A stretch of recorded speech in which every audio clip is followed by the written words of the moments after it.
one now for the friends that you'll ignore.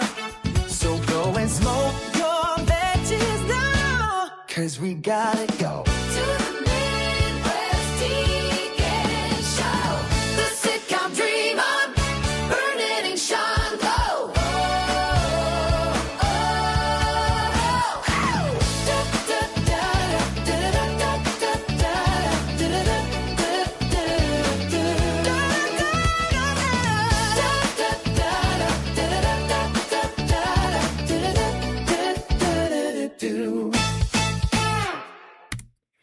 Hello and welcome back to the Midwest Degenerates show. My name is Alex. He's Caleb. How's it going, everybody? Fucking hyped to be back. It was a bit of a long absence, unfortunately, there. I wished that I could have recorded. Shit was just not in my favor. That's all I'm gonna say about that. Yeah, apparently it's hard to record a podcast whenever you get caught with 35 pounds of medicinal ketamine on you. Yeah, 35 pounds of medicinal ketamine, and, you get caught up for that Applebee's hostess that you fucking took out back, shot in the head back in fucking 08, Get caught up for that sort of shit. You have to deal with it. Good thing we got Saul Goodman. Shout out Saul Goodman. He can do it. Better call Saul. That's all I gotta say.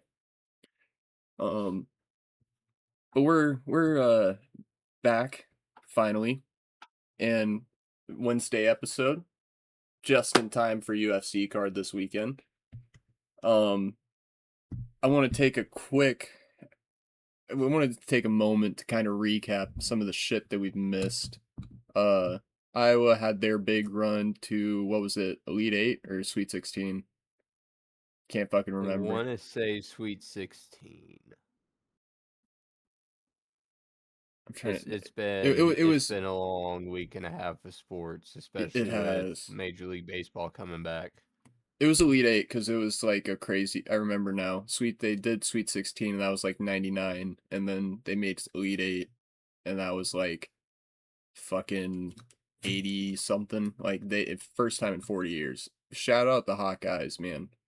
Fucking getting up in Iowa, all the family, the stepkids, the fucking mother-in-law.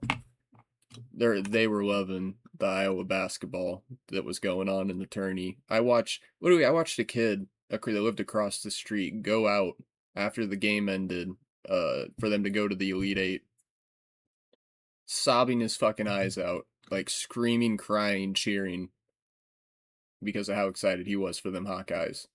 So I got to give a shout out to them. And then to kind of categorize a lot of shit that's been happening lately, shout out mental illness in athletes. You know what I'm saying, Caleb? Yeah. Shout out the worst driver of all fucking time, the worst alcoholic of all time, yet somehow the greatest golfer to ever walk the face of the fucking planet, Tiger Woods. Greatest and worst driver of all time. Greatest at driving in fucking golf, worst at fucking driving a fucking car. And what makes it even more ironic is, at least before this last accident, he was sponsored by Genesis. And what's even better too is a few weeks ago he was saying he was feeling good, feeling loose, was trying to make a return for the Masters, and then 2 weeks, what was it, like 2 weeks after he says that shit, gets in this fucking car accident, and then all of a sudden it's, I need help, my body's failing me, everything is failing me, I need to step out and reconnect with God, or whatever the fuck he said. Like, he already said he wants no part in the next Ryder Cup team. So the 2027 Ryder Cup team, he wants no part of it because he wants to focus on himself. Oh my God. Fucking Tiger. Or, shout out, and then, another, I don't know too much about this situation, so I'll keep this one fairly short unless you know more about it. Shout out Jaden Ivey. Freedom of speech is a thing in this country. Praying for you. You're a man of God, and you're getting slandered by the Chicago Bulls in the NBA. I don't stand for it, and shout out to you, man. Just, I mean, I don't necessarily agree with everything you've said. Some of the shit you say is pretty. The second you get on an Instagram live, it's pretty dangerous. But it's America. We got freedom of speech, baby, and you're getting slandered for using it, and that ain't right. Did he do what I think he did? I'm pretty sure he went against the bankers, the lawyers, the people who run the country, if you know what I'm saying, the people with the elongated noses and the funny little hats. I'm pretty sure he went after them, and then went after the. Pretty sure he went after them and the rainbow folk as well. So just your typical modern day internet crash out. Pretty much like a typical 2019 Kyrie Irving crash out. But yeah, modern day internet crash out, honestly. Pretty much. But he just routinely will go on Instagram Live and do it. It's pretty funny to watch, but I don't agree. Like, some of the shit he says, I'm like, damn, man, like, take a chill pill. You're getting paid millions of dollars. But then other times I'm sitting there laughing, like, dude, this shit's outlandish. And breaking news today, in terms of mental illness and athletes, shout out Puka Nacua. Went against those funny little hat folks, and now he's in rehab.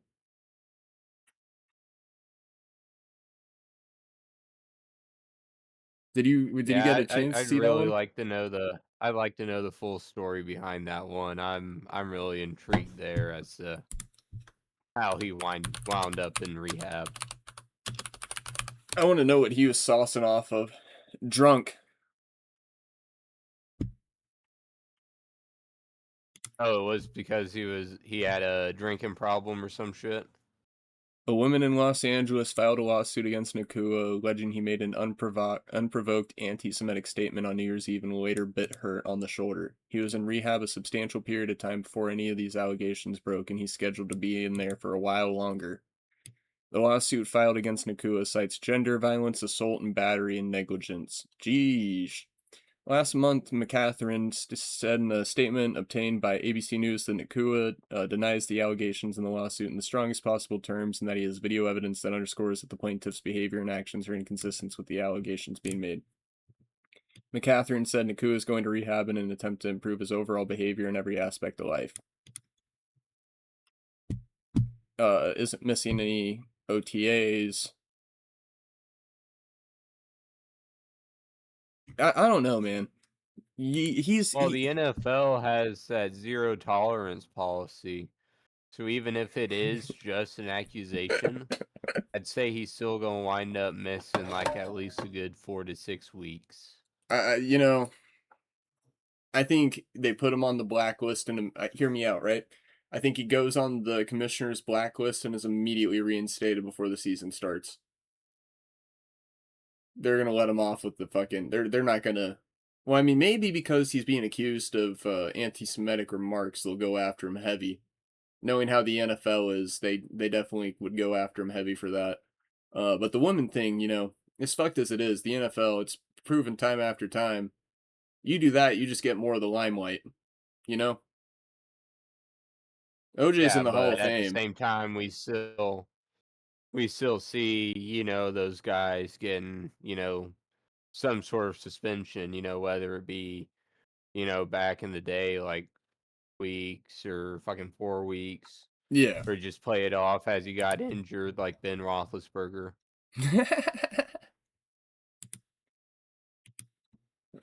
Fucking. A lot of people don't remember about Ben Roethlisberger. I forgot about him until you brought it up to me there. But Pepperidge Farm remembers. Any other thing I'm thinking in terms, I'm trying to think if there's anything else that's been crazy. Shout out, I got one more thing. I don't know if I probably won't be able to pull a picture of it. I managed to get my FanDuel account into the negative today, folks, and I was immediately rewarded with their VIP program. Does it show up on the website is what I'm curious of. I need to see my... Oh, fuck yes. Kyle Isbel. So it does not show up on the website, unfortunately. However, on my mobile account, I was level 2 FanDuel rewards.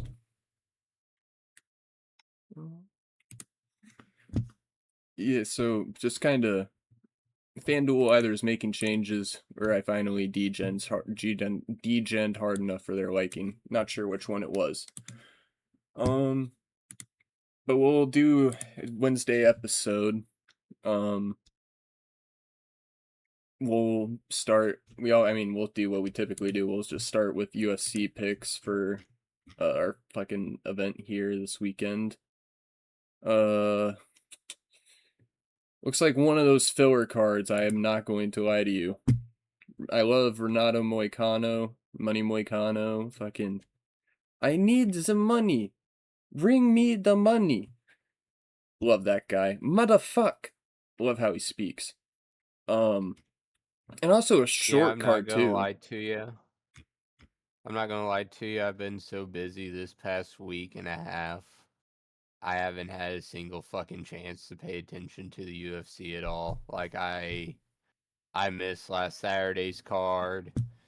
I didn't get a chance to do any research this week, so I'm just kind of flying blind and rolling off of you this week.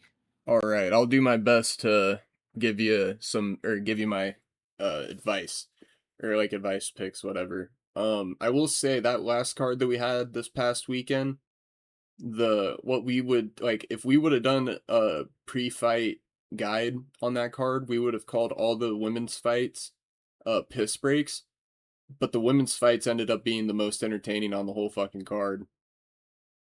Oh, were they? Dude, go on after we're done filming or tomorrow sometime or just whenever you have a moment to go and watch like I think it's like 8 minutes long. Macy Barber versus Alexa Grasso fucking knocks her out cold and then immediately before she hits the ground throws in a fucking chokehold and chokes her unconscious on top of knocking her out. Literally had a mini coma on the fucking mat.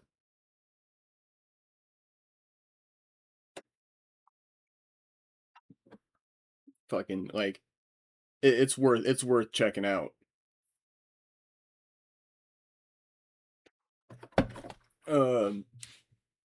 And there's a lot of, I will say as well, there's a lot of no names on this card too. Like, I know some of these guys, but then a lot of these other ones, I'm just like, who the fuck are you?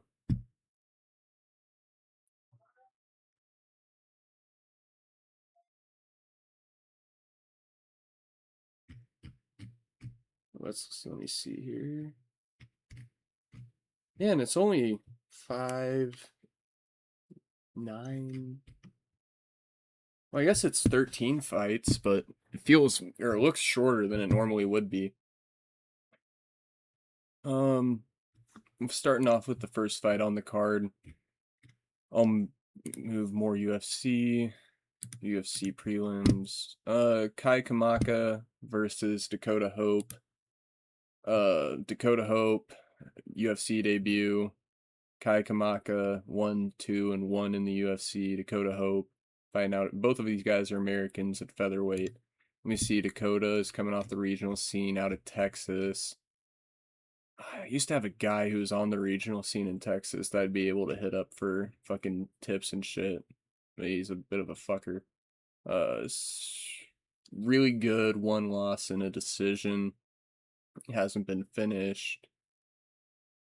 I'm looking to see if he has a standout name. No standout names on his record. Just a prospect with 11-1 wins. Huracan is his nickname.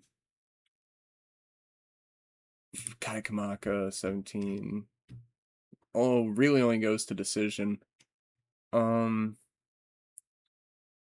This guy is not the best from what I'm seeing. 1 fight in the it showed. Oh, he got booted from the UFC for a long time. Okay. Beat Michael Lima. Okay, I'm gonna go here on this fight. Kai Kamaka is favorited. I'm gonna take Dakota Hope money line outright. Prospect undefeated. He'll get it done in some capacity against this guy who's not very good. All right. The fight in Hawaii. The fight in Hawaiian. He doesn't even go by his actual name. That guy's a loser. Dione, Barbosa, Melissa Gatto in a piss break fight on the card. Dione Barbosa is the slight favorite in this one against Gatto. Barbosa's Brazilian. Is she sub? Yep, she's sub. Barbosa is my, well, okay, she's Brazilian too, but she looks white as all get out. I mean, her last name, okay, 3 in the third round, that said? Okay. Ooh, yeah, okay. Gatto is on a fucking downspin in her career. Split decisions, losses, canceled bouts, hasn't had a win in a long time. So she could be hungry for the win, but the way that I view this one and Barbosa's record, I just see Barbosa pulling it out. And nothing really too exciting to go with that one. Has Gatto had any standout losses? Like, has she been like knocked out or fucking lost by submission or anything like that recently, or has it all gone to decision? It's all been decisions, but the issue, like, let me put it this way: Tracy Cortez is not a good fighter. She's like the idea, like, the best way I can describe Tracy Cortez is someone in the UFC decided we're gonna take a ring girl and we're gonna throw her in fights. Why not? She's awful. She can't fight worth a shit. She's not good. And Gatto lost to Cortez in 22. Canceled bout against Robertson in 22. Who we saw in that one fight did pretty good. Lost a split decision. Won her last fight by TKO in the third round, but the thing with that is her last fight was over to almost like in a month. Her last fight will be 2 years ago. Jesus Christ. Yeah. So I just don't see her having anything in her to pull it off. That's way too much. And like Barbosa, let me go back and look at Barbosa. She's been in the cage, I can tell you that. Yeah, like 2025, 2025, 2025, 2024. Like the activity with Barbosa compared to the activity with Gatto, it's gonna, I feel like that's gonna be the difference maker here. This next fight I do have, I do enjoy. Azamat Bekoev versus Tresean Gore. Azamat Bekoev, I don't even think the guy realizes it, but I was interacting with this guy on Twitter, like, before I fucking deleted my Twitter account and just quit using it. This guy Bekoev was like one of my favorite guys to interact with. I was talking to him on there on a fairly routine basis. Cool guy. Fucking good fighter. Lost his last fight to Yusri Belgori, but we just saw him have a fucking dominant win in this last fight card, which that's another one you should go and check out. He did really good himself. The Yusri Belgori fight. But before that, he was on a good win streak. TKO wins in the UFC outside of his Belgori loss. But then TKO decision, TKO sub. But his last sub was in Russia. I'm looking at this. I'm looking method of victory. Or not even method. I'm taking double chance Bekoev by KO TKO over points. All right.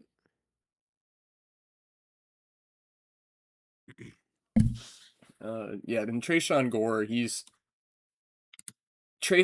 has one of the most humiliating submissions I've ever seen, where he literally got locked in a guillotine, dragged off of the cage. Like, dude literally locked him in a guillotine and then dragged him like 10 feet and just strangled him. Like, Gore against Bekoev is a terrible mismatch. Oh shit, I backed up too far. There we are. Elise Pereira, is this Alex Pereira's? No, this is not Alex Pereira's sister. Elise Pereira fighting out of Brazil. 6-1 record, lost her last fight in the UFC, won all of her contending matchups on the regional scene in Dubai. Lost all of her fights on the regional, or won all of her fights on the regional scene, made it to the UFC, and then lost her first fight to Montse Radon, who I don't even know who that is, versus Haley Cowan, who's American. Has All Hail. Her nickname is All Hail. So Haley All Hail Cowan. That's a dumbass nickname. Yeah. And she's born out of Waco. Waco's, let me tell you, Waco's Nothing good ever comes out of Waco. Nothing good ever fucking comes out of Waco. She's only lost in the UFC. She has not won in the UFC. That just tells me where I don't really need to elaborate more on that one. I don't know how the fuck this is technically pick-em odds, but I'm taking Pereira minus 125 on that one. Yeah, no, you lost me whenever she said she was from Waco. I'm not betting on fucking Cowan. I'll go Pereira as well. All that happens in Waco is shitty standoffs that end in the person from Waco getting obliterated.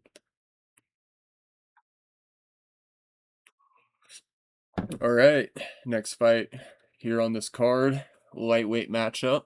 Lando Vannata versus Darius Flowers.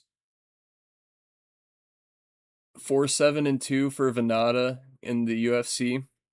Darius Flowers is 0-3. Let me see Vannata. Loss, win,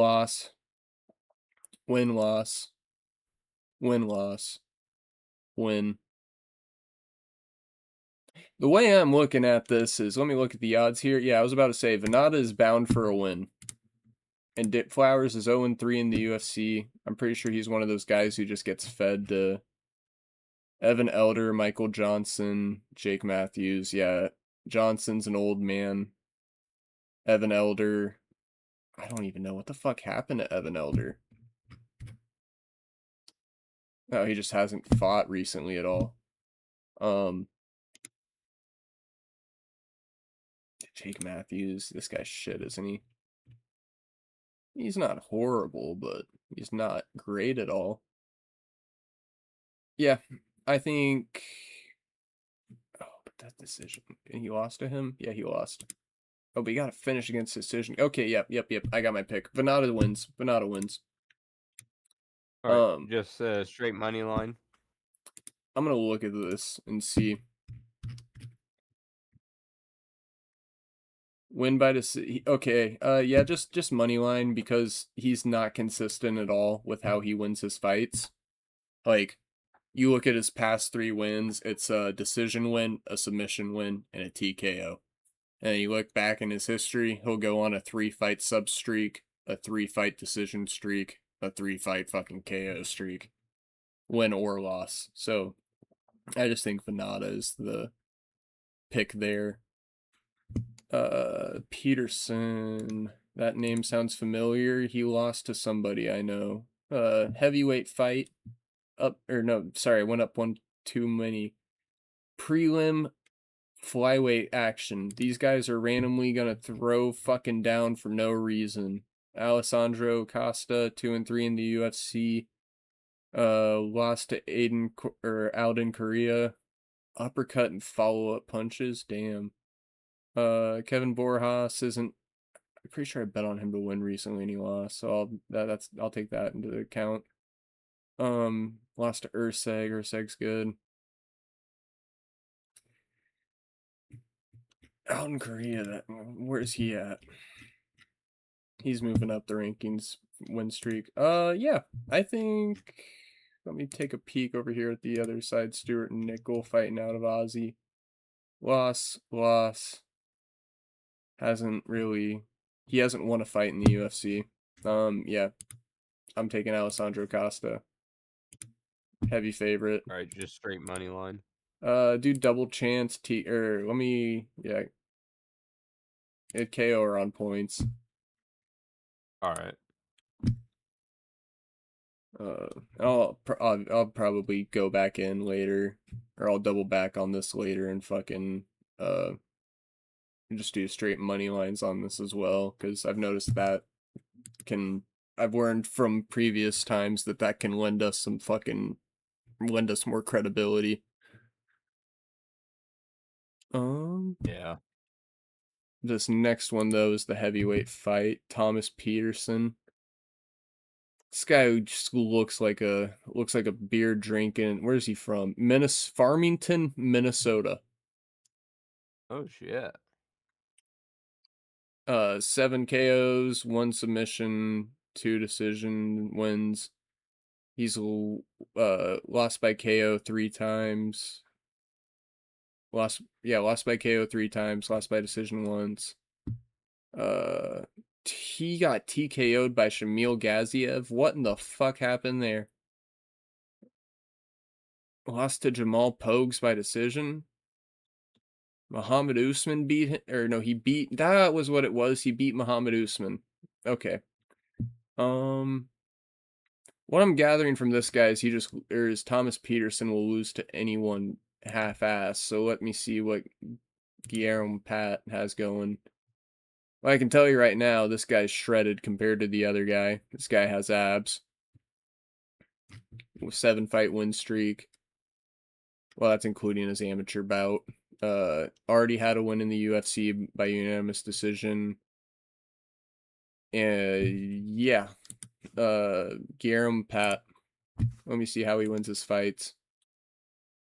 He does not do submissions, so we're gonna just go here, more wagers, double chance, KO, TKO, or on points. Or we'll just do fucking money line at that point. That's for Pat. Yeah, we're just gonna do Pat money line because the fucking difference between the double chance and the straight money line is literally 0.003. Yeah. So if he does decide he wants to submit this guy for the first time in his career, there's fucking, like, it's covered. Next fight here. Robert Ruchala versus Jose Delano. Jose Delano, UFC debut. Robert Ruchala, 0-1 in the UFC. Featherweight matchup. This guy Ruchala just looks fucking weird. He just looks weird. Wins by decision most of the time. Lost his only UFC fight. And then, I mean, KSW is good competition, so I'm not going to dog on it because, I mean, it's worth something. But he's just not fucking. Let me see this other guy.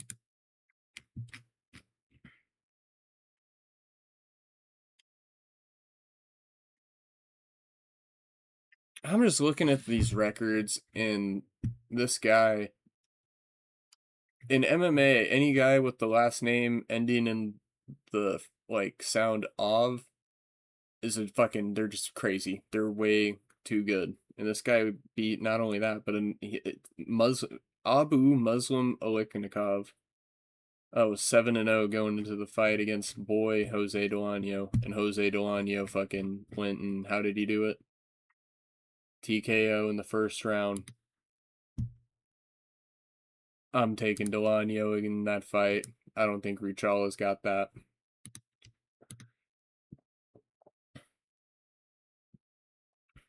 Oh my god. Am I missing something? Or where's that fight? Or did they just straight up pull that fucking fight down? Which one? Did it get canceled? No, it shows up as next on the card. But it's not on FanDuel, weirdly enough. Which one? Tommy McMillen versus let me go to UFC fight, see if it shows up there. Oh, no, okay, so you gotta go to UFC fights if you want to see it. It doesn't show up in prelims for some reason. Tommy McMillen versus Manola Zucchini. I looked into this. I mean, McMillen isn't very good. He really is not that good. This is a insane line discrepancy. And I would be putting money on Zucchini just because of the odds. But the issue is Zucchini has only beaten one person in his career with a winning record.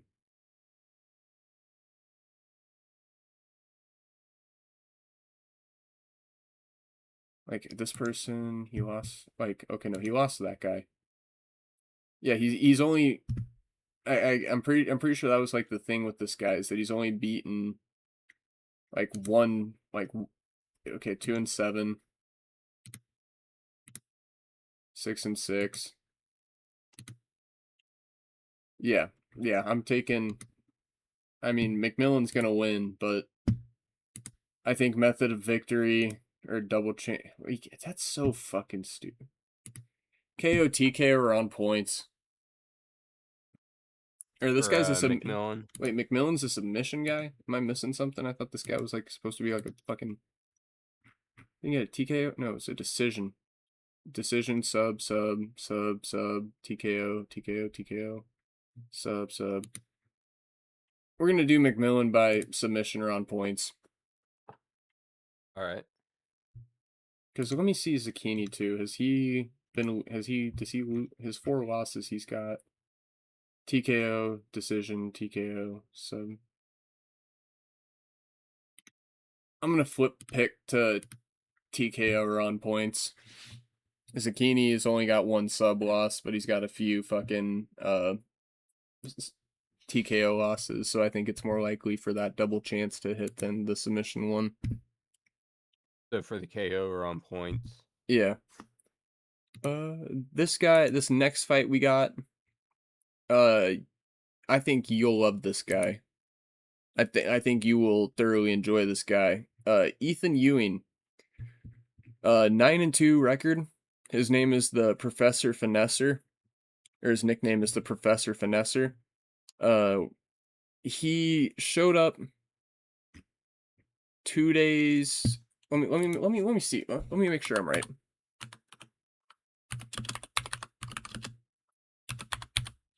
Was he military or was it?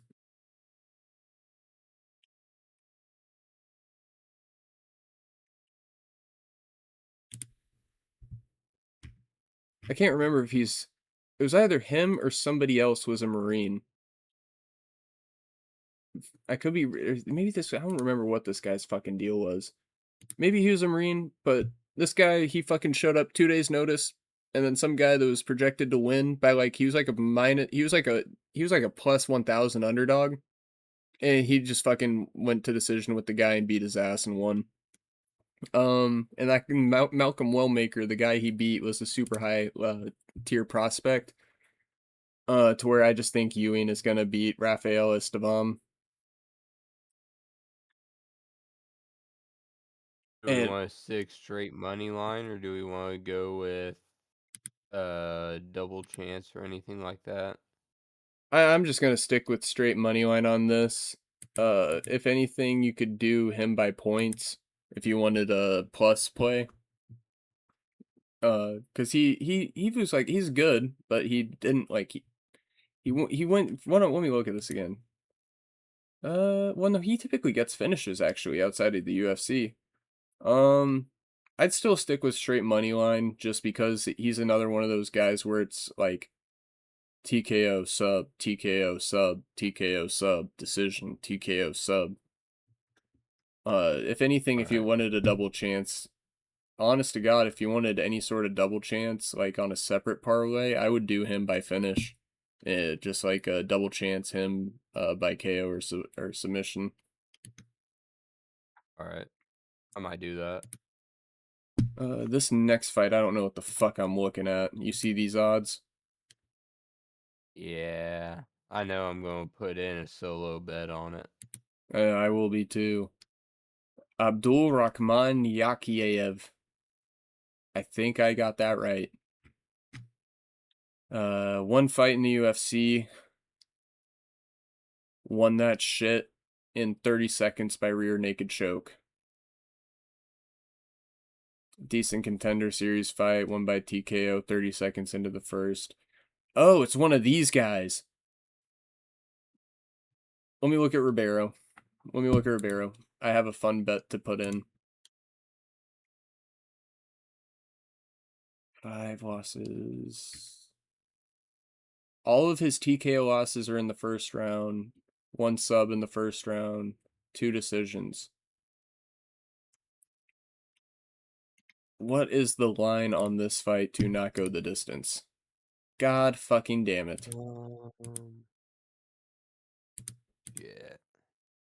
You know, I hate to say it, but I think this is the fight where I'm like, I think this is the first fight where I just straight up say it's not worth betting on. Yeah, but I do know on a separate slip, I'm going to do will the fight. I'm going to do the fight to go the distance.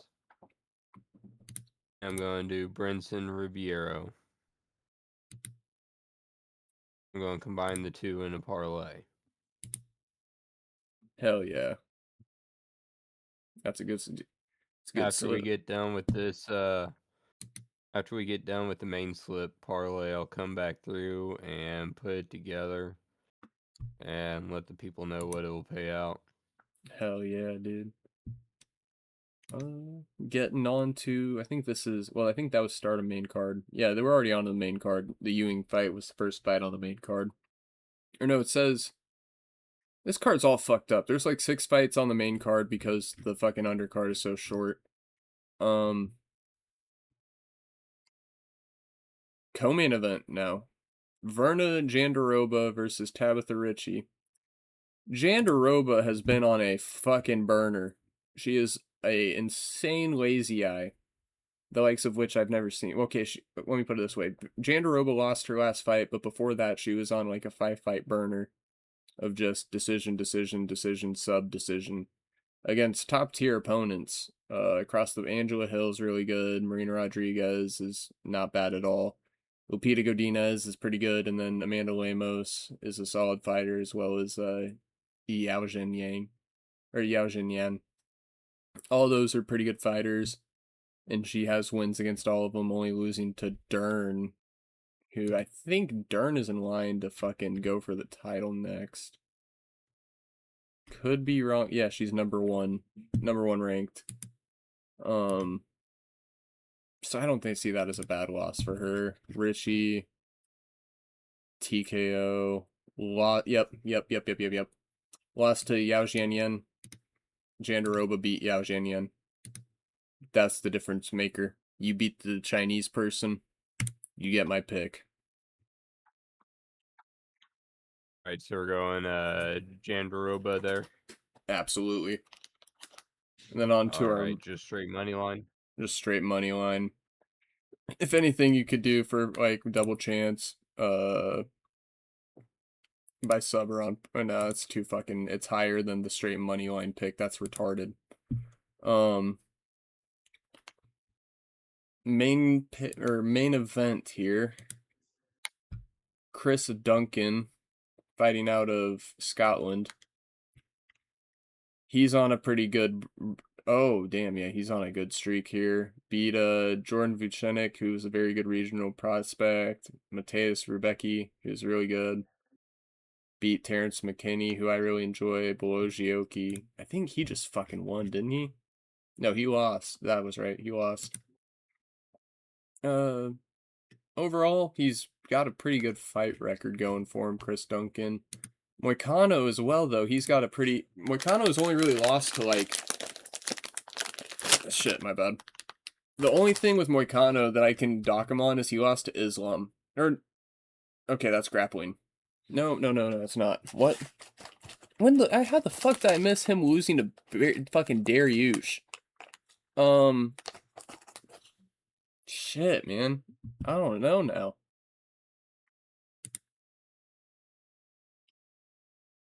I think I'm just gonna go Chris Duncan money line, but my heart is on Moicano to win this one.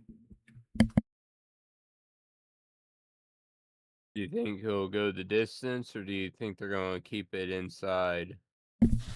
Moicano, if anything, is kind of, or he's like a sub person mainly. Doesn't really have too many, like, he's had like one crazy good TKO outside of that. Nothing insane. And then looking here.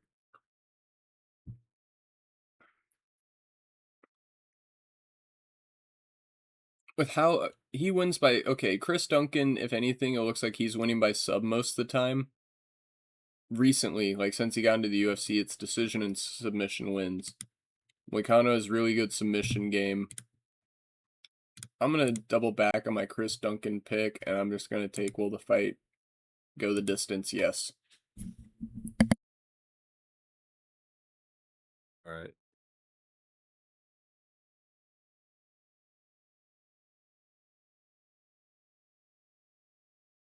Which legitimately, I have no idea how for the fight to go the distance is a plus 290 pick there.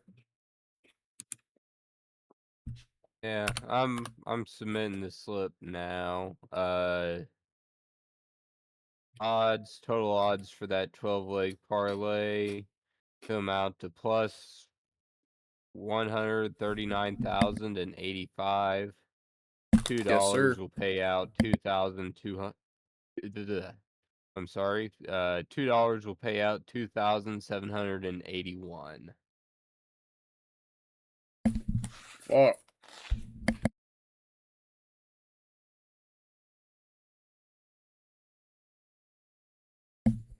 On my end, it's 50 cents. 50-cent bet to win $695.43 on it. That's the type of fucking, those are the type of picks that we like to fucking make here. Oh, looking here. Oh, Canucks are up. That's crazy. Blues are losing. Of course they are.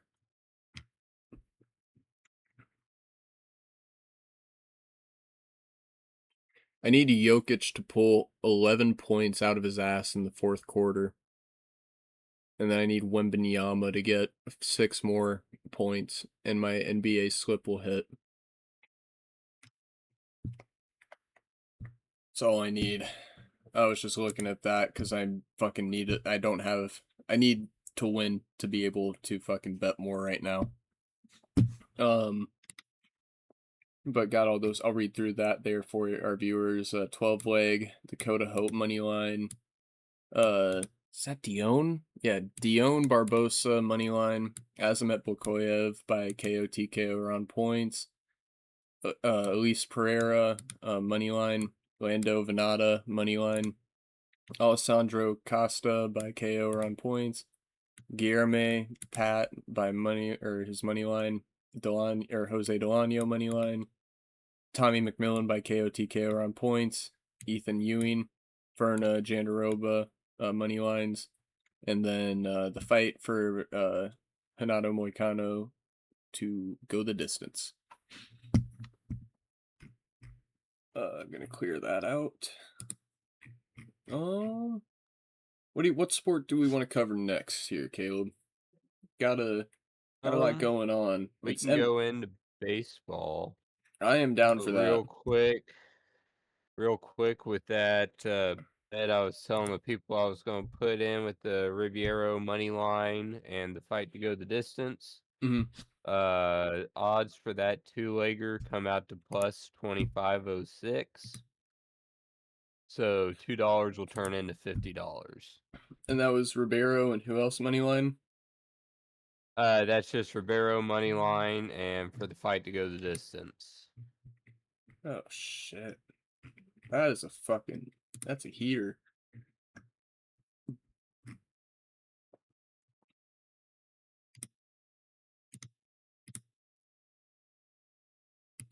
And then just for shits and grins. All right, you're gonna want to put together this 2-legger here. Manolos Zucchini money line and the Ribeiro money line. Odds come out to plus 8,900. Just off those two legs, Jesus Christ. $2 for 178. I did not mean to inspect the element there. That's fucking insanity. If those two hit, I would be absolutely shocked, but I would be insanely happy. The craziest one I've ever seen was Valentina Shevchenko versus Alexa Grasso for the belt. Shevchenko was like 3 or 4 times defending champ, or not even 3 or 4. I think she was going for like a streak of longest consecutive defenses. Grasso was like a plus 1450 underdog, and then comes out and fucking pulls a rear naked in like the 5th round to get the win.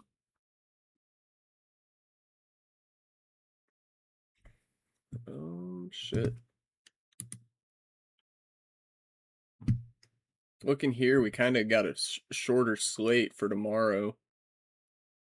Just the Battle of the A's, and then the Battle of the Orange, and then Kansas. I'm gonna call it the Battle of the T's because Kansas City doesn't know what the fuck their fucking name is anymore.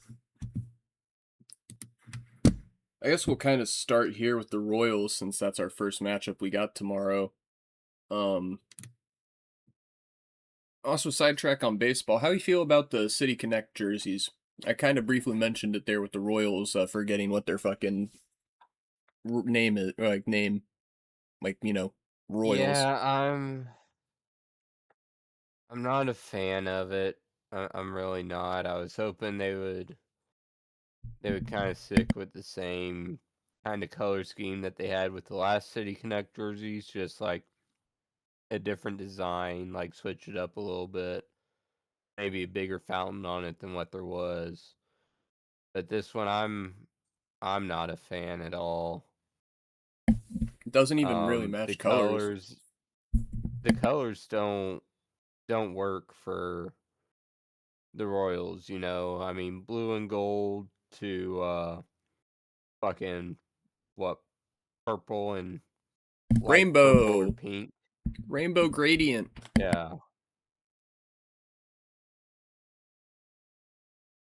And then it's only that coloring on the trim. I mean, it's more fitting for a team like, say, Miami or fucking Arizona.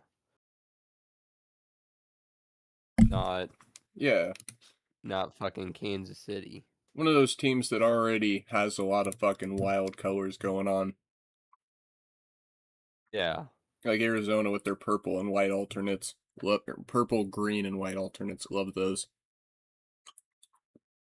And did you see the ones across the league? Like, aside from the Royals? I've seen a good portion of them, but I haven't seen all of them. Here, 1 second.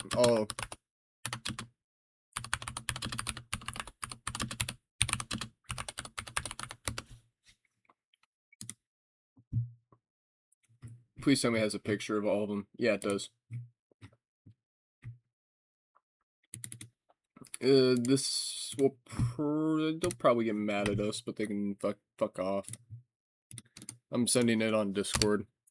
Go ahead and pull up that fucking link right there, and you'll be able to see like what they're all wearing for their City Connects. Oh yeah, I've seen a good majority of them. I think it's just the ones that haven't been released yet that I haven't seen, because I know there's still a few that we haven't seen yet. I want to say. I'm looking to see if this is right because fucking Serpientes, hell yeah. I'm looking for the ones that I remember seeing. Yep, Royals.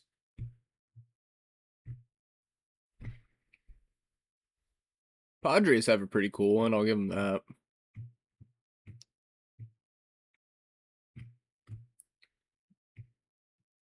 Yeah, most of these aren't even right because the ones I'm looking at on that list are like Brewers have a new one.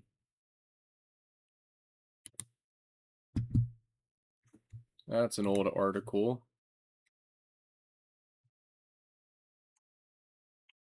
Yeah.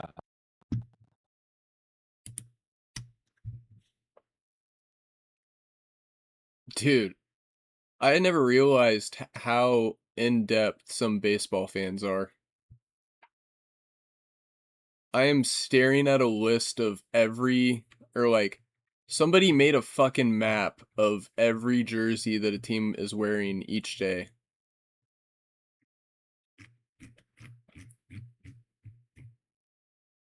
That is fucking dedication. Holy shit. Who is that? Oh, that's Orioles? Okay, they're showing. So here, I'll send you this link too. It's fucking trying to make sense of it is a fucking struggle, but you can go and you can kind of get a gist a little bit, I guess. Like fucking Brewers, theirs is Wisco. Okay, I will say most of these are the same as what that website showed. It's just some of them were not right. But they all just suck, man. And like the Serpientes, that's been a jersey for the fucking Diamondbacks for forever, it feels like. One of the hats I have is a fucking Serpientes throwback from the fucking 90s.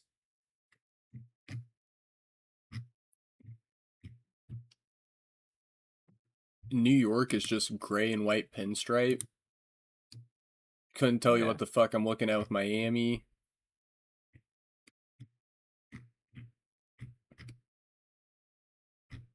Only one I'll give credit to is the A's going with the calm baby blue fucking jersey with the lowercase a hat. I kind of fuck with that change up. Good call by them. But sorry about that sidetrack. Let's get into the Royals. How has this series been going for you, Caleb? So far, so good. I'm really enjoying it. I mean, we're top of the ninth now. We've started giving up some runs over the past 2 innings, but it's currently 9-13. But I'm thinking we're gonna pull this one out, so we're gonna go to 3-2 in the division. Currently sitting at number one in the division. I think we're gonna hold on to it for the rest of the season. I actually think from May 15th on to the end of the season, we're just going to have a steady 2-game lead over the rest of the AL Central. Eventually getting out to about say good 30-game lead as we wind up finishing the year right around 122-40. What's league record again? Like 113, 114. You think the Royals shatter that? Yes. I will say my one gripe with the Royals so far has been some of those guys that we saw go like contribute big to some of those guys we saw contribute big in the WBC for like Italy. Mainly what I mean, not even like what I'm trying to say by this is WBC, it felt like Caglianone was doing everything. Pescatino was kind of just sitting on he was doing a good amount himself, but it compared to what Caglianone was doing for Italy, it felt like Pescatino was kind of just sitting on the back burner a little bit, waiting for the regular season to roll around.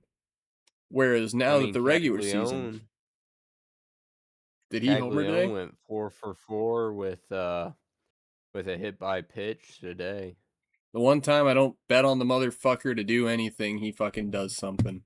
I bet on that motherfucker to get a hit, get a homer, do anything in the past 4 games, and he has not done shit up until today was the first time I did not do player props on MLB since the season started. I did, and it would have hit if they wouldn't have pulled Bobby Witt Jr. out in the 7th inning. You gotta keep him in there, man. Especially now, they're letting up all these fucking runs.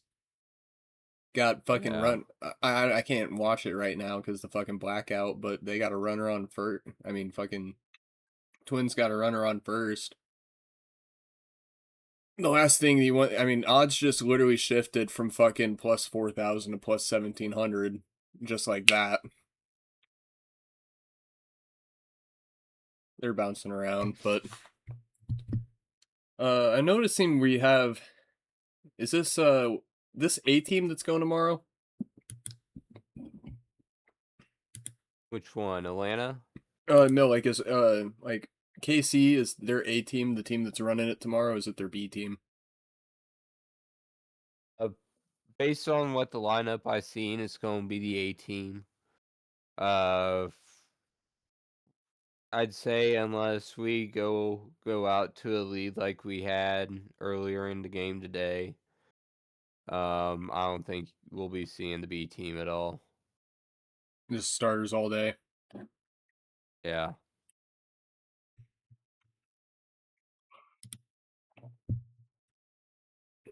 So by that, how many strike? So if we're gonna see, are we including the pitcher in that? Yeah, we'll include. Ragans. I'd say he'll at least he'll get through the 5th inning. I don't think he'll pitch too much in the 6th inning. Currently, Cole Ragans, his over-under is at 6.5. I want to say his last outing, he had... Let me find out. Cole Ragans, in his last outing, he had 5 strikeouts. But that being said, that was also on, like, four innings of work. Shit. So he did that on just 4 innings. Yeah. I think he can get over. I think he could hit the over if he makes it through 5. Yeah, especially against this Twins team, they're not looking good at all. I took the over on Noah Cameron strikeouts tonight, and that hit fairly easily. It was at 4.5. He got 5, and he got 5 through 5. So Shit. I'm looking here as well. Taj Bradley over 3.5. That feels like an awfully low line. I personally wouldn't take it just because the Royals haven't been striking out that much. Just take the under on it and hit the plus odds. Yeah. Let's see here.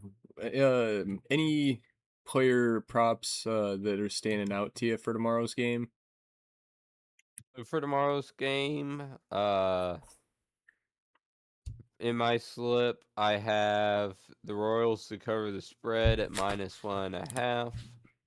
Kyle Isbel to get a hit, and Jac Caglianone to get a hit.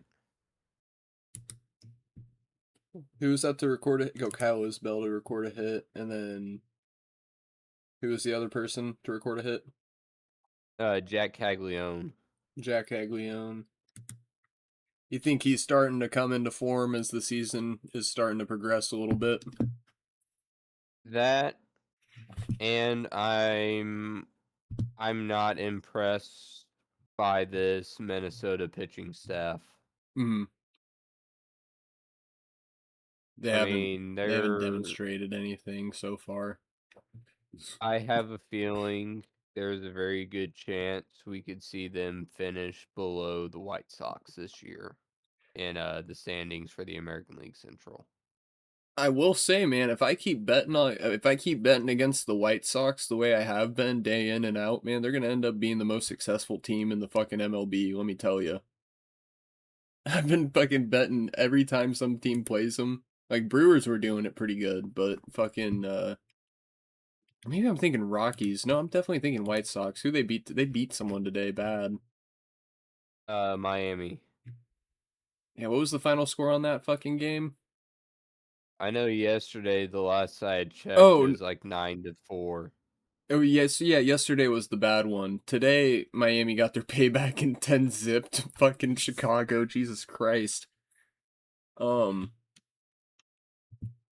will say, look, so good. That's pretty. I feel like that's a pretty good fucking parlay. I feel like we could just hit same game parlays for these fucking MLB matchups, and then if you wanted to combine them into like a 15 legger or some shit for, because we only have 3 games. I mean, I put it all together into an 8-leg parlay.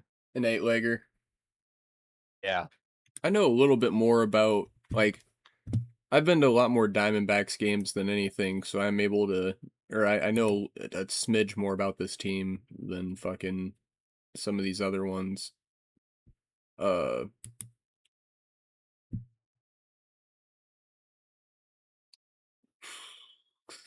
what's final tonight on this one?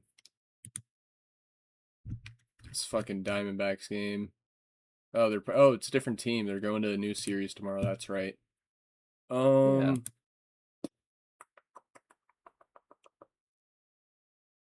I'm trying to think. Diamondbacks are starting. They're not starting the good like. I can't remember the fucker's name. I'm really blanking on it right now. It's pissing me off. The Diamondback star pitcher that they have. Gallon? Yeah, Gallon. Yeah, Zach Gallon? yeah, Zac Gallen. If he was playing, I'd be a lot more confident in the D-backs to pull this game off. But just considering that they're not starting Gallen and it doesn't look like he's gonna play, it looks like Marte and Carroll are gonna have like big playing time in this game to compensate for the pitching not being what it could be. I still think Braves win by 2, but I'm not even gonna fuck with Acuna to record a hit. But I'm gonna take where is this shit at? So for this game, I have Ketel Marte, Ozzy Albies, and Nolan Arenado. I'm going back through, and I'm going to add Corbin Carroll on Yeah, another slip. I like I'm going Corbin to resubmit Carroll. it. I like Corbin Carroll in this one. He was I watched his rookie season was whenever I was going to fucking baseball games and the Diamondbacks made the fucking World Series. And that guy's a fucking baller, man. Like if he wasn't in that Arizona market and if he was in like a bigger name market, he'd have a lot of fucking like appeal from like social media, you know what I'm saying? Yeah. Um and then the battle, so we had the Battle of the A's. Well, a Battle of the A's because there's 3 technical Battle of the A's. And then now we got the Battle of the Orange. I'm taking Mets -1.5 all the fucking way. The manager on the fucking Yeah. Giants is a retard. Tony Yeah, Vitello. he's a joke. He should have stayed in college. I will say I'm gonna take the over. Unfortunately, it doesn't look like we have player props up and ready yet for it. Just shows who's pitching. That's it for me. Yeah. And honestly, I haven't paid attention enough to either of those guys to tell you like what their what their pitching's like, you know, how many strikeouts they usually get or anything like that. Let me look this up.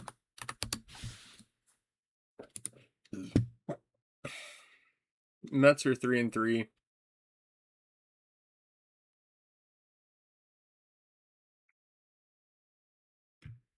I want to see their fucking. Okay, here we go. I'm taking their under. I'm taking the under 7.5. Their wins that they've been like. Did you see their game in St. Louis that went to extra innings today and had the fucking rain delay? I did not. Yeah, went to OT, or went to OT extra innings, rain delay. 14 goal fucking NHL game just happened. Jesus fucking Christ. But yeah, Mets, they just like they won it was 1-1 at the bottom of the ninth, strikeout, overtime. Uh Fucking I think it was I don't even know. I don't think it was that many innings. Like it was 1 or 2 innings max, but they just fucking they took care of business and won like 2-1. So just because of how bad the Giants are looking this season, I'm willing to take Mets to cover the -1.5. I almost want to say money line would be a safer pick considering how they play, but +146 odds and the Giants being as shit as they are, how can you not take it? Yeah. And then as a new viewer of the NHL or the not NHL, fucking MLB, myself, Caleb, when it comes to like when I don't know the like rules of coaching hires. If they were to fire their manager and if they were to fire Tony Vitello mid-season, would it just be like would they be able to immediately hire a new full-time manager, or would it go to like intermediate So manager? more than likely, the way they would do it is they would bring in a interim manager, and it would more than likely be it would more than likely be your AAA manager, or Hmm. more than likely your hitting coach or your pitching coach, Yeah. somebody that spends some time with the players. They know them, a decent amount. It's not just going to be some random guy like it could be in the NFL where they'll decide to make the fucking Former punt center returners from coach. former center from 15 years ago will be the interim head coach. Yeah.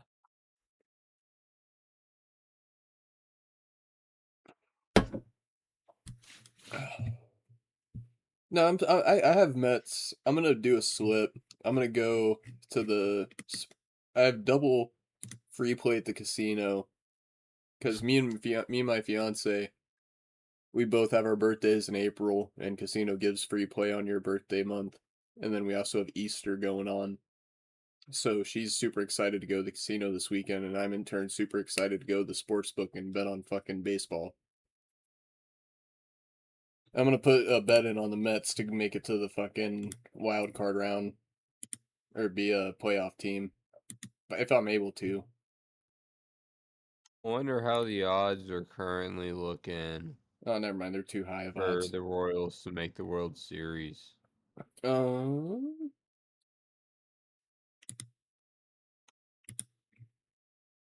plus 1200. Oh shit.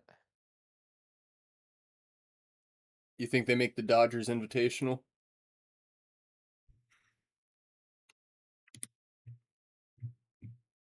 Um,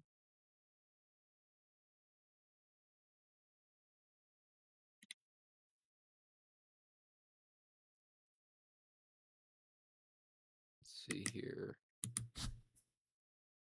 To win the World Series, they're currently at plus 3,000. They've went down a I got lot. them. I got them on paper slip at plus 4,000. I got them at the same. I put 20 down on them at plus 4000. Shit. I'm looking $820 in the face if they fucking win that shit. Yeah.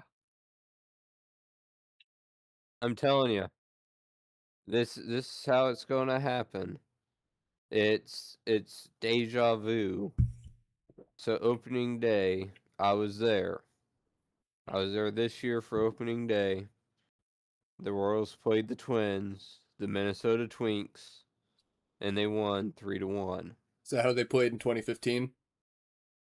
In 2015, whenever I was at opening day, they played the Minnesota Twinks again, and they won. And again, it was a low scoring affair. Every run scored in that game in 2015 came off the long ball.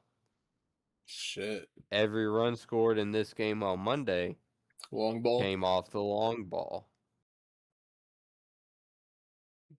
It's gonna happen, dude. And I'm gonna go to I'm these. telling you. They're at least gonna. I will say with baseball teams, if I pick up and start liking a baseball team for whatever reason, that baseball team sees success.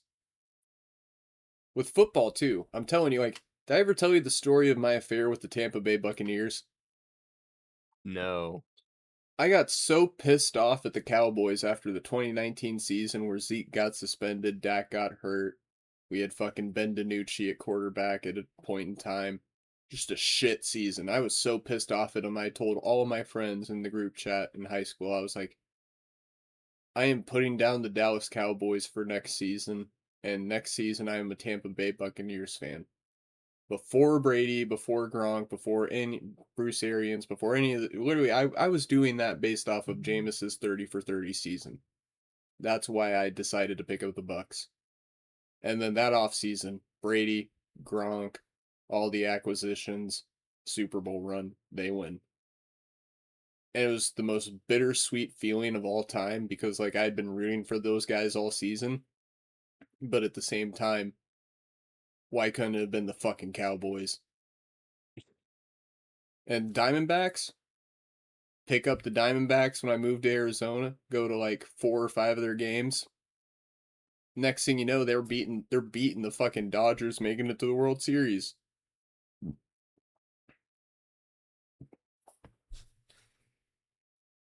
Well, to be fair, it can't be that hard to beat the Dodgers. To be fair, um, yeah, it really can't be. Have they lost yet this season? I feel like they have, and Let me check ESPN real quick.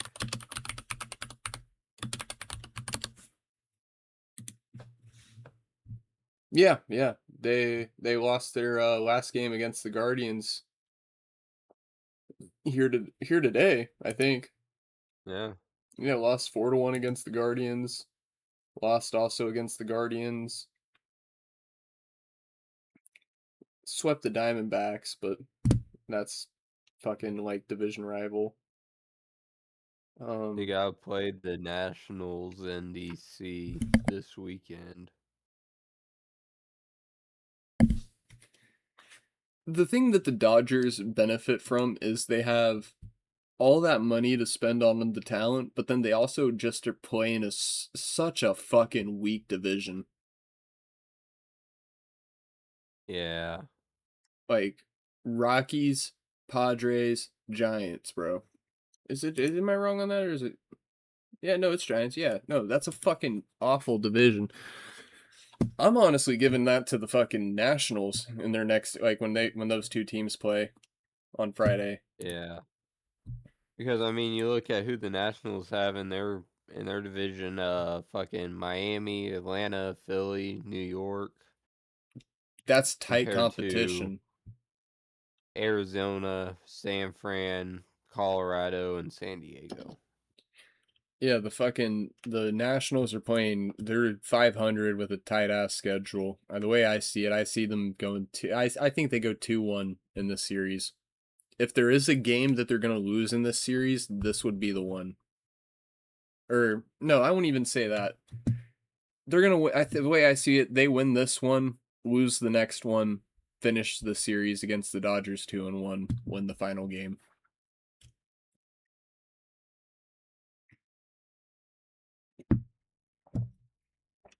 And then off topic, but it's this weekend, so I want to bring it up.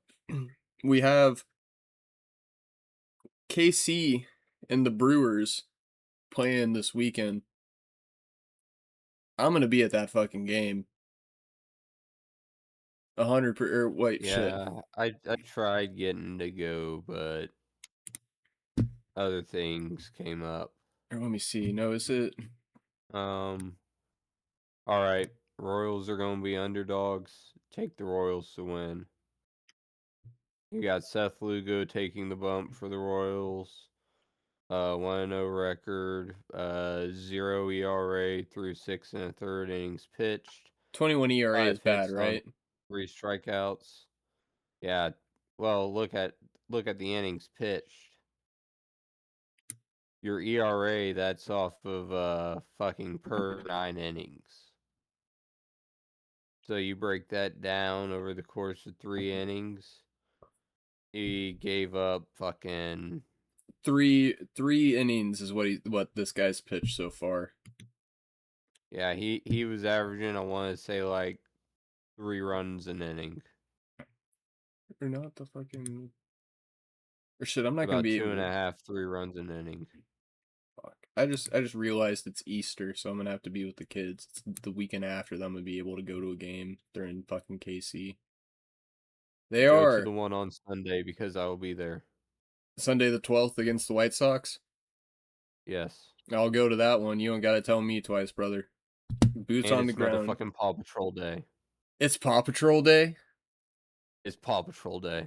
Bro, I already know you're bringing the fucking. I already know you're bringing the boy to celebrate Paw Patrol Day. Oh, yeah. Are they gonna have like And a then special another hat? game you need to look into. Currently on Game Time, they have tickets for $17 for it. May 4th Is that at Nickelodeon Day? 6:40. No, that's Jac Caglianone bobblehead night. Oh, His I first will be bobblehead there. night. I will be there for that one. And then you get those for free, Yeah. right? Like you just show up and you get one, or do you have to buy them? You have to be, I want to say for the bobblehead, you gotta be like the first 10,000. Okay. Yeah, I'm gonna, dude. Best believe I'll be. I'm gonna go the one on the 12th against the White Sox. That'll be a fucking bang. Like, dude, that'll be like a 14-0 shutout. Pickleball Slam 4 I'll is here. send you the screenshot of our tickets so you can try and find something similar in the area. Hell yeah. And then it's pretty much set in stone because of new job and shit. I'm not gonna go to New Orleans on the course of my birthday. So if they Royals are playing around that time span, let me see here. What day is your birthday? 27th. The only day that I would not be able to is the 24th. I could go to I could go to those I could go to like this is the 20 is the 24th, 25th. 24th is Fireworks Friday, and they're playing the Angels. Yeah, ooh. Yeah, I saw they were playing the Angels. I just didn't know it was Fireworks Friday. That's pretty fucking cool. Or if you go on that Saturday, it's UMKC night, and you can get a UMKC tumbler or a T-shirt. What about that Sunday? Is that Sunday? Did you say that was that Saturday game or the Sunday game? That's the Saturday game. Sunday, ooh, Sunday. It's a Sunday night game. Yeah, I'm gonna It's hit Sunday. Dia de los Niños game. Oh, I The love Andes Mexican. Frozen Custard Fun Run. Kids under 14 get to run the bases after the home game. And that's also your Sunday 4-pack game. Oh shit. Yeah, I'm gonna go to that game and I'm gonna try and get it'll be tough, but I'm gonna try and get the boys to go to that one as well. That's the Angel, so I'll get to see Mike Trout hopefully. Yeah. If he's not injured by then. If he's not injured. Shit. Ooh, and Monday, April 20th. This is very fitting. I really want to go. It's against the Orioles. Major League Baseball's avian flu. It's Grateful Dead night, and they're giving away a Grateful Dead vest. I could go to that game, honestly. I've been trying to talk the wife into going to it because for some reason the Orioles are her team. So we always try to go to a game whenever they're in town. And it works like it's just the timing and everything. It worked like even though it's a Monday, it works out based off time. Like I'd have time to make it to KC after work and whatnot. Yeah. So I'll definitely be hitting the Grateful. I'll probably I think for the month of April, looking at how it is, I'm looking back at it because of Easter. I'm not gonna be able to hit that Brewers game as much as I'm itch like, dude. I'm like, the bugs are back when it comes to that fucking Brewers game. Let me tell you. But the fucking like I'm gonna definitely hit that Orioles game, and then I'm gonna hit that fucking White Sox game. Or yeah, I'm gonna hit the White Sox game, Orioles game, and then I'm gonna fucking turn around 6 days later and hit the Angels game on Sunday night. And then turn around a week later and go to the Caglianone bobblehead night. Yeah. Well, May 4th. Like, yep, I can do that too. And it's against the Indians. Oh, dude. They still have any, like, please tell me they still include that guy, like their old mascot on their throwback jerseys. I love that No. guy. He looks so stupid. Fuck, man. Oh, I guess kind of moving away from MLB onto. We got to do a bit of searching a little bit. You got to go football, fucking UFL. But we got 4 more UFL games this weekend.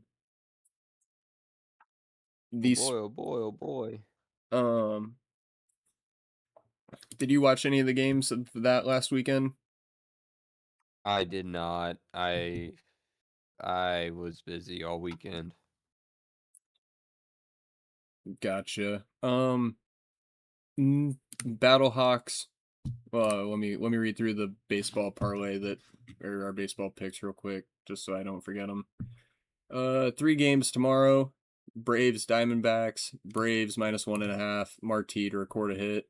Nolan Arenado to record a hit. Corbin Carroll to record a hit. And who was the last guy you had to record a hit in that game? Ozzy Albies. Ozzy Albies to record a hit. And that's all for Braves versus Diamondbacks. Twins versus Royals. Ragans over strikeouts. Bradley under strikeouts. Royals to win by 2. Isbel to record a hit. Caglianone to hit it, or to record a hit. And then Mets run line -1.5, under 7.5. Total runs. I'm missing one pick there, and I'm gonna throw it on so the odds are right.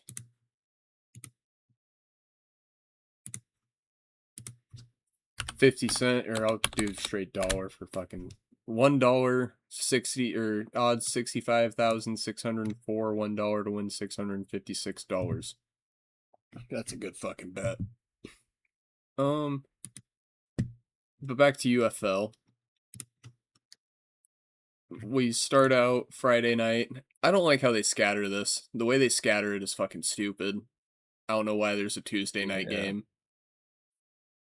But I'm gonna run Birmingham Stallions. They're gonna win by a touchdown against the Gamblers. Gamblers are not very good. If we could parlay it, I would do under on the total, but we can only do 1 pick per game because it's one of those fucking weird indie bet bullshit. Orlando Storm with Plummer at quarterback. I'm taking them to win by 3. Odds just shifted on this one. It was Pick'em. Now Aviators are plus, or maybe I'm just retarded and missed that. DC Defenders are gonna win. I'm honestly just gonna take the -1.5. They're gonna cover the 2-point spread. And then Battlehawks money line.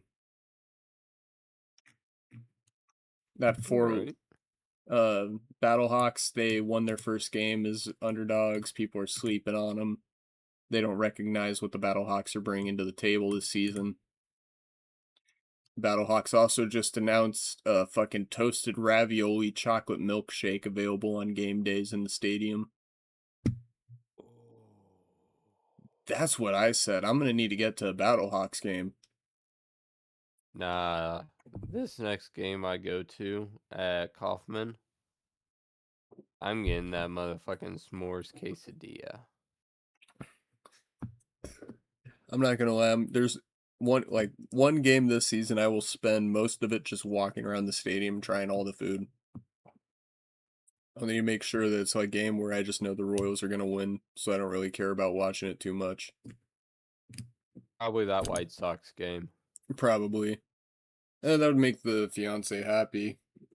Just because she is excited, or she's excited about the games because all the food options they have, like all the crazy weird, like we've been down a rabbit hole recently of just all the different crazy stadium foods, and she's fully sold on going just based off the food, not even the team.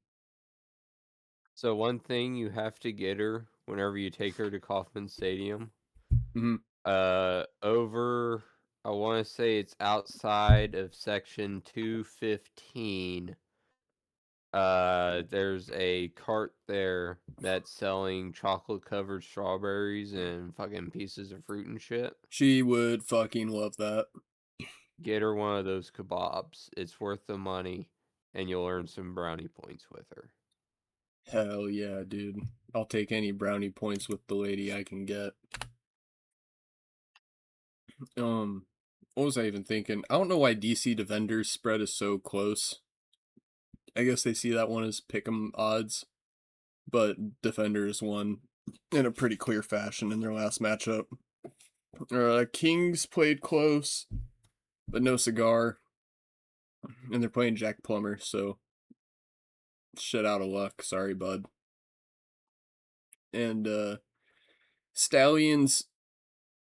Have you seen this? Like, did you look at the Stallions wide receiver lineup that they have going on? I did not. I'm gonna read this to you. You'll recognize a lot of names.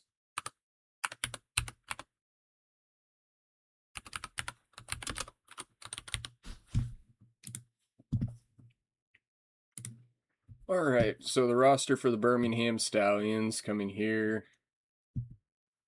I wish there was a way to sort by fucking position. Oh yeah, there is.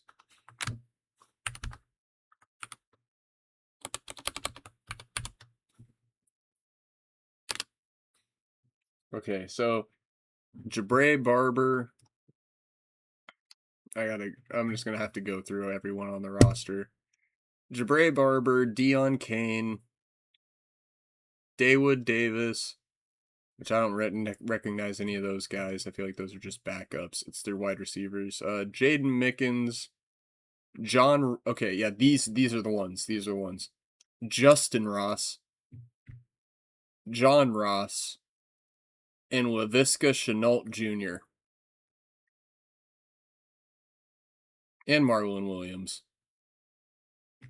Yeah. They have a full fucking. They literally have a combine record holder, like a 4 or 5 year starter with the Panthers, who literally just dropped off the league because he was like wide receiver 3 on the Panthers for forever.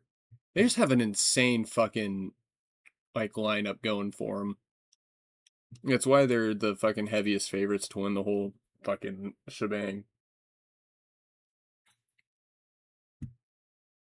But you definitely check out the UFL. Like, there was a really awful DJ Khaled concert during that Orlando Storm game where I'm not surprised. he just went, all I do is win. And he did that like 30 or 40 times, and then he fucking played like Rihanna music. Like, didn't even play his own music half the time. It was great. It was great. And then he was like, wait, what's up? Isn't that all he does, though? Yeah. And it was really good because he was like, Orlando Storm fam.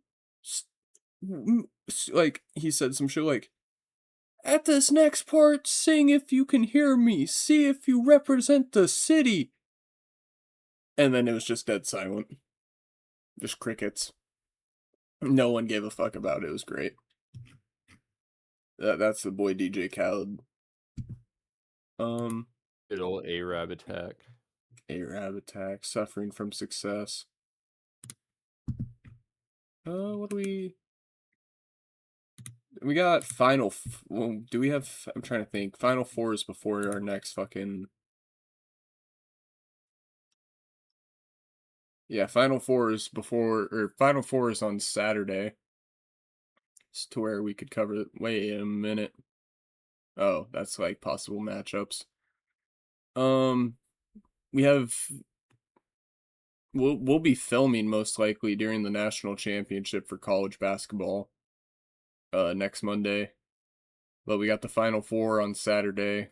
Illinois, Connecticut, Michigan, Arizona.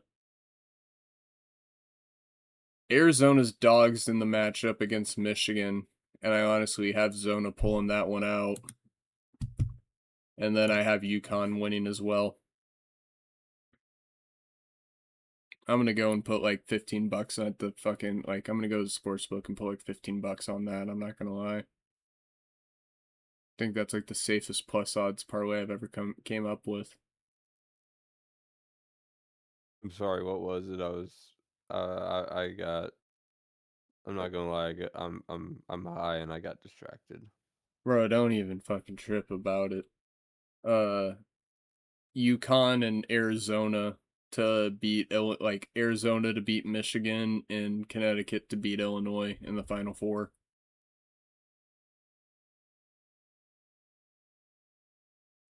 Putting like $15 on that at the fucking casino. How you feeling about the Final Four there?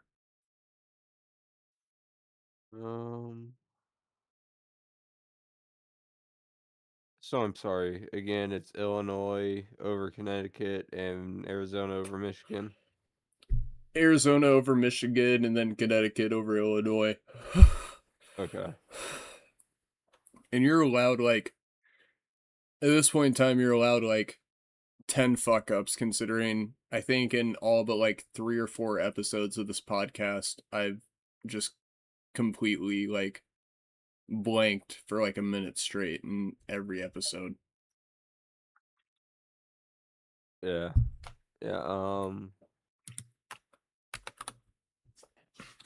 I like your parlay just for the payout. I mean, yeah, you're gonna have to put some decent money on it to make it worth it. Or yeah. It's one of those paper mean- slip parlays. Yeah. I mean, anytime you get a hit on a paper slip, you're gonna feel good about it. So I mean, payout really doesn't matter too much. But for some reason, I'm liking Illinois over Connecticut.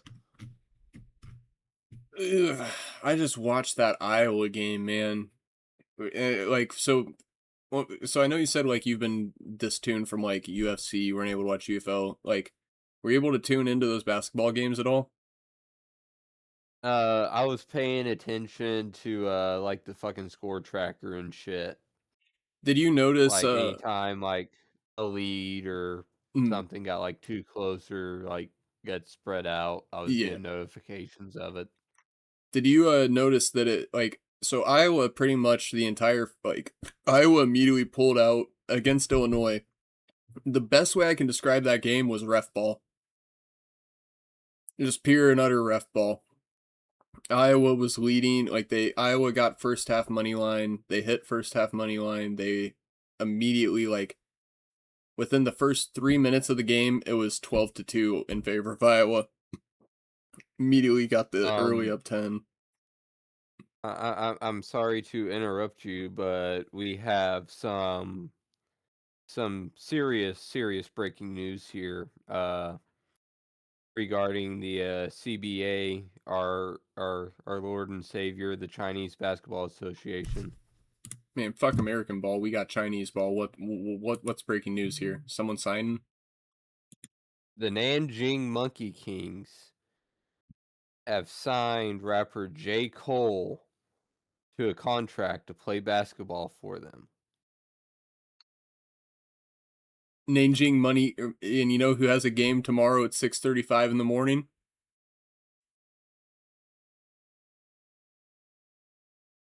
The Nanjing Monkey Kings. Dude.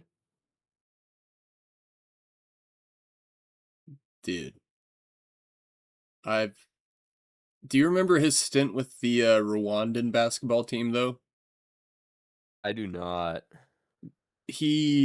So are you familiar with J. Cole's rap career? Like his album names?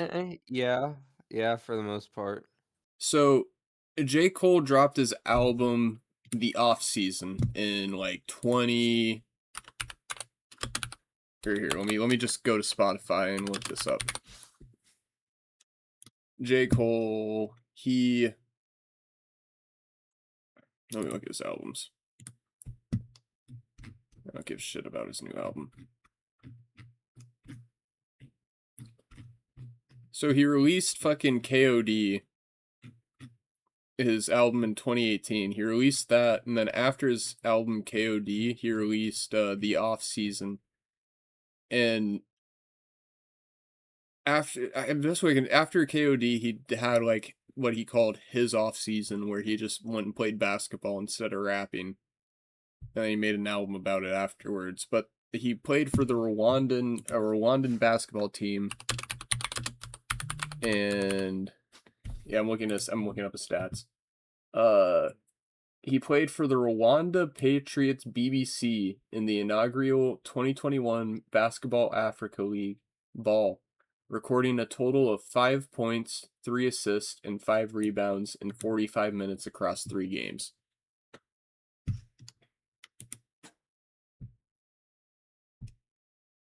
But his team did make the playoffs.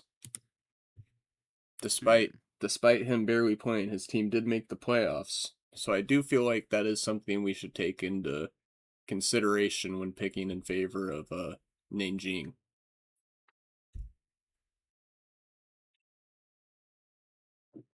I mean, I just put together a four-legger of I got the Guiyang Sky Gunners beating the Daegu Pegasus, the Nanjing Monkey Kings beating the Ningbo Rockets. Fucking the Shenzhen Leopards beating the Zhejiang Lions. And Peli-Karhut women beating the Torpan Pojat women. Put 50 cents on that to win $1.89. That's a nice little safe parlay. I like it. Yeah, I like that as a little safe parlay. I will say, viewers are not aware. I mean, they may be aware of this because I'm sure I've forgotten to accidentally fucking like accidentally forgotten to press this pause recording button before. But I gotta say, man, I'm gonna have to fucking.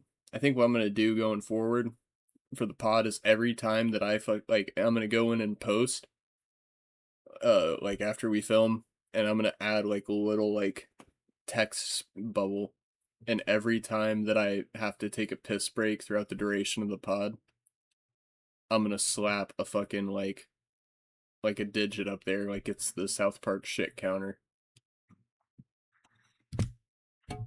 Nice. I like that idea. As often as you go to take a piss, we could make bets out of it. Over under fucking. I feel like the average should be like over under 4 or 3.5. Over under Yeah. 3.5 a pod. I will say, if we ever hit it big and get a fucking contract with one of those studios, it'll go down a lot because we'd be filming earlier in the day. You allow a degen to put some beer in his system, man. Gets hydrated real quick. Looking here, covered the Final Four and fucking our CBA. Well, I mean, we kind of lightly covered fucking Final Four, and then we got sidetracked by the bigger news, the CBA. I want to look real quick. Former NBA players in CBA.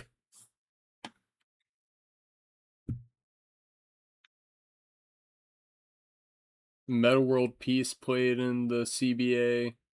Gilbert Arenas, Tracy McGrady. Only a few. I want to see what foreign players are on each fucking team.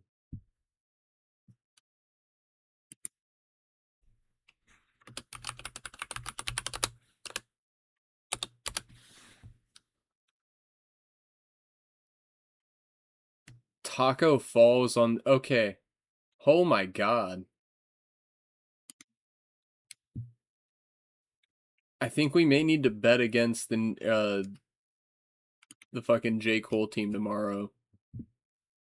Do you remember Taco Fall? Yeah, Taco Fall. Yeah, he's on the Ningbo Rockets. Oh. I did not know that. Quindary, Weatherspoon, Jalen Hands, and Jordan Mickey.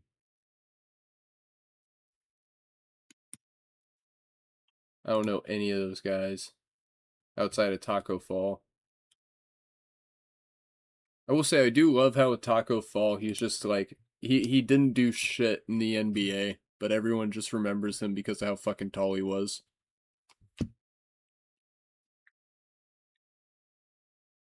I remember the only NBA game I really played was NBA 2K20, I want to say. And you know how you can do a custom Like build.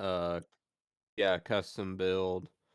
I managed to pick up Taco Fall in the expansion draft for one of my teams that I did. And I had him playing the full game without getting to sit. Dude was averaging like fucking 30 rebounds a fucking game, damn near 35 points a game. Like, dude was averaging a triple a night. And it Bro, was like, dude Wim was setting like records.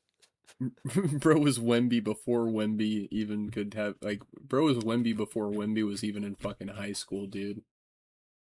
In NBA 2K that is. Oh, fucking love that shit. I'm not gonna lie, I'm feeling skipping over NHL just because it's with NHL we're entering what would be classified as NFL week 18 behavior. Like, I'm talking like, let me put it this way. Jack Hughes has scored 2 goals against the fucking Rangers in every game they've played against the Rangers this season, and they've won by at least 3 goals in each of their games against the Rangers. The New Jersey Devils, that is, right? This last Yeah. game took them to cover the -1.5 and Jack Hughes for an anytime goal. They lost 1-5, or 1-4 or 1-5. It was a bad showing from the boys.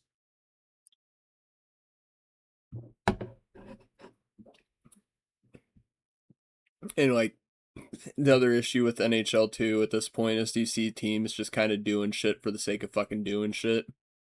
Like the Penguins are pretty much locked into, I believe it's the number 1 seed. They've got playoffs already solidified, but I'm pretty sure they have 1 seed locked up in their end as well. But they're like sitting, every major player they have is sitting on the bench right now, and they're just literally signing prospects, fucking like they're signing prospects from their minor league team. They're throwing in their fucking 4th line. They're just doing all sorts of weird shit just for the fun of it, just to see if it works. So I'm just not. If anything, bet on the AHL.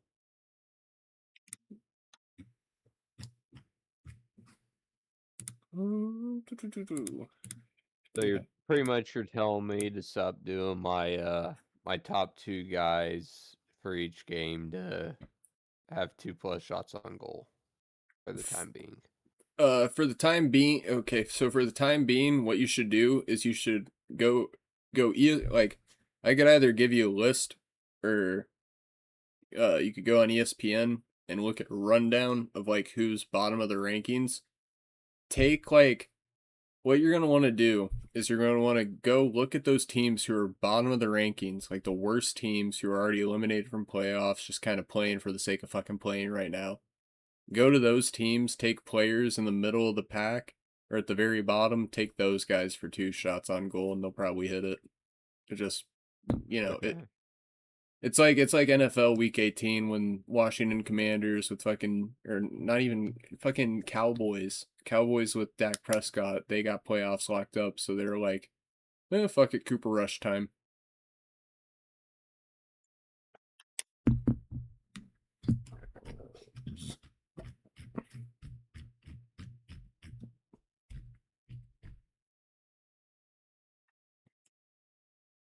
Is there anything else we got going on? Not that I can really think of here, just the fucking, mainly the final 4. I will say who's your, with the final 4 that we have now, who do you got winning it all? Let's see here. It's Illinois, Connecticut, Michigan, Arizona. Yep. Gotta go Arizona, I think. I'm in agreement with you on that. Do you have them playing Illinois, or do you? Well, yeah, you said you have Illinois over Connecticut. Yeah, but the way it's probably gonna go out, just because, well, UConn's UConn. They got God. They're gonna find a way. Fucking that So 3-pointer. we're gonna wind up. I have a feeling we've seen this matchup before for the Natty, where it's Arizona and UConn.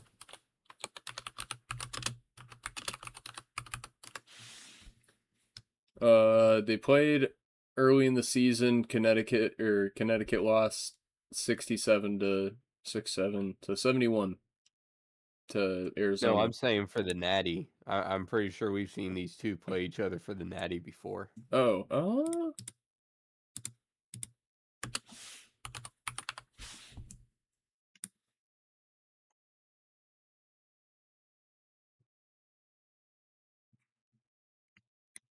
let me see.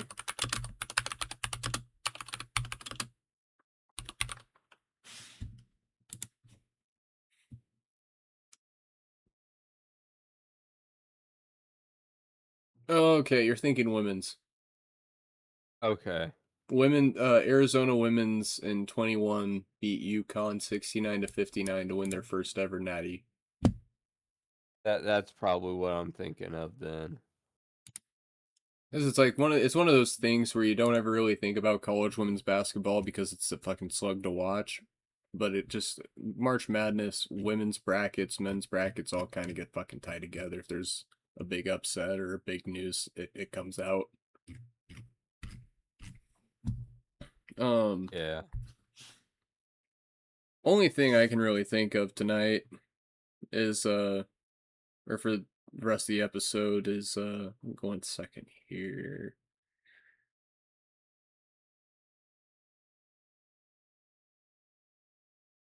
Looking this up here. I got a throwback game of the week for you here if you're interested in it. Well, I mean, I'm sure you got All one right. for. Do you have one for the episode? Or you do need a second to Yes, pull I one? do. Oh, hell yeah. I'll let you start out with it and then I'll get to I'll let you start with yours and I'll get to mine. All right. So my game of the day, we're going to. It's technically for tomorrow's state, but it's close enough. Opening day, 2006, April 2nd. Chicago White Sox against the Cleveland Indians.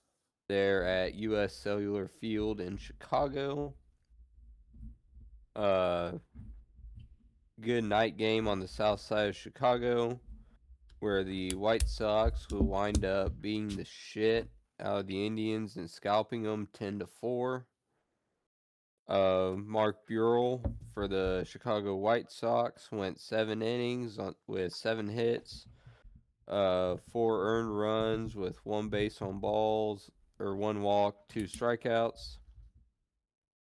CC Sabathia had to leave the game early due to a strained abdominal muscle, but was still credited with the loss.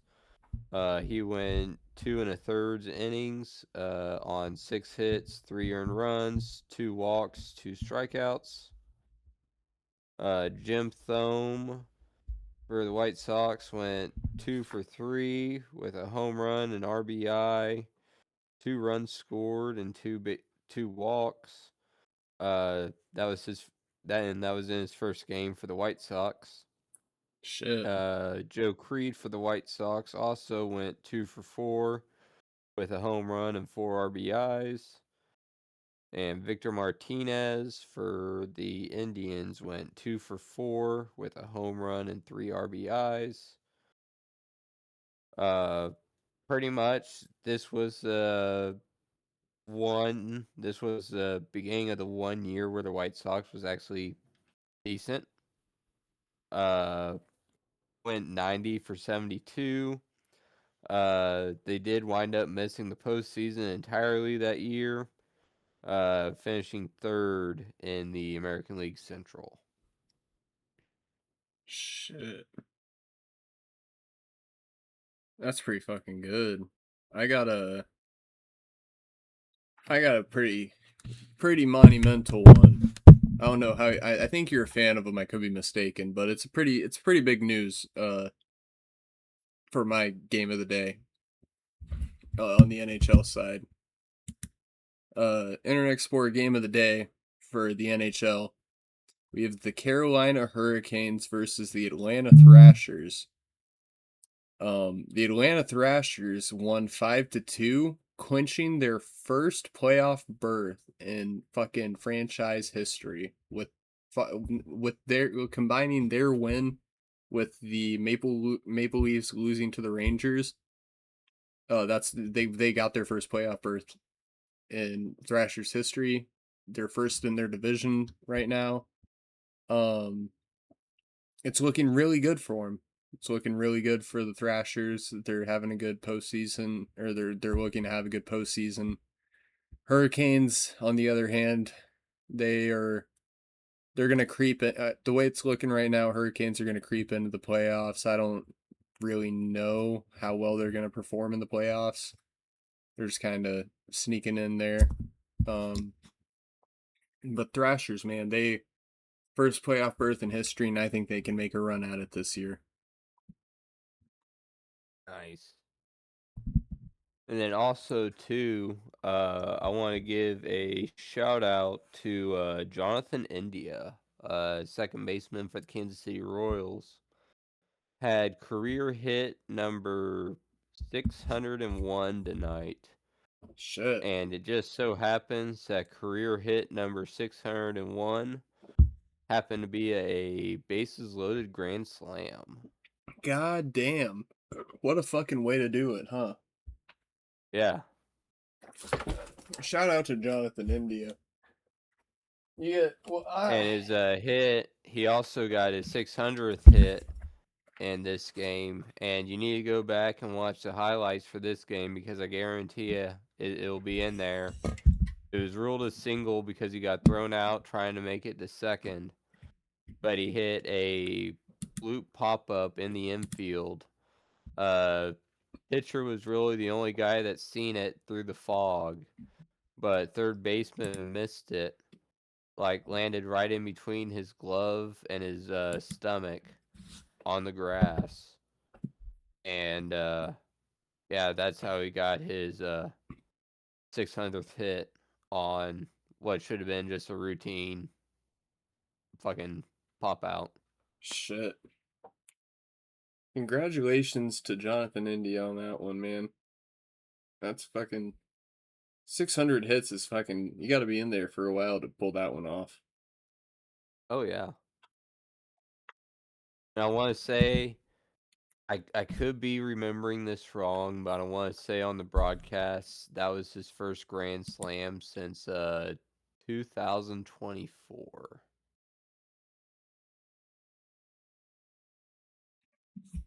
So couldn't get one off all last season, then got over the fucking yips in this game. And what made it even better, the Royals, I don't know if you paid this much attention to them this year or not, but the sixth inning is the Sonic Slam inning. So for tomorrow's game, if in the sixth inning the Royals player hits a home run, some random person will win $600 courtesy of Sonic and the Kansas City Royals. Shit. But if somebody hits Grand Slam, they get $25,000. So since he hit that Grand Slam in the bottom of the sixth inning, not only was the Grand Slam his 601st hit, he also won some random dude from Pittsburgh, Kansas, $25,000. Shit. Fucking Pittsburgh, Kansas. They have a, what am I thinking? They have a pretty good fucking college there. Fucking, what is it, the Gorillas? Pittsburgh State Gorillas? Yeah, Pitt State Gorillas. That, I'm probably going to butcher this, but that Noah Kaniga, or however the fuck you pronounce it. I'm not even gonna say it, the way he pronounces it is literally just how you would say Noah N-word.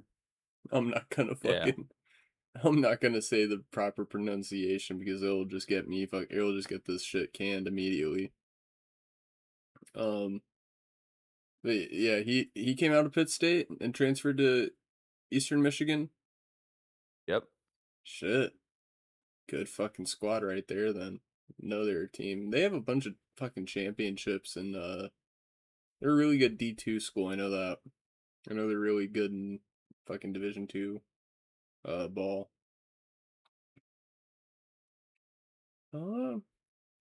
Anything else you really want to cover tonight, Caleb? Not that I can think of. I can't either. I think that'll pretty much conclude today's episode of the Midwest Degenerates podcast. I've been Alex. He's Caleb. And we'll be back at you Monday covering or doing a little recap of UFC, the baseball events over the weekend, Final Four, and covering. We'll have the Natty ongoing, so we'll probably do some live bets on the pod for that. And who knows? We'll have more picks, predictions for you, more awards to hand out for NASCAR. One quick thing that I did just remember that we could touch on super quickly. We don't have to do like a fucking full parlay like we normally do.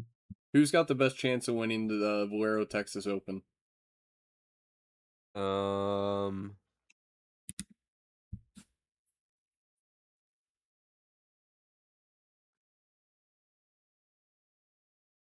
I would say Tiger Woods, but he's not going to be golfing for a hot minute. He's just gonna be focusing drinking. You know what? Let's go with Brooks Koepka. Brooks Koepka, where's he at?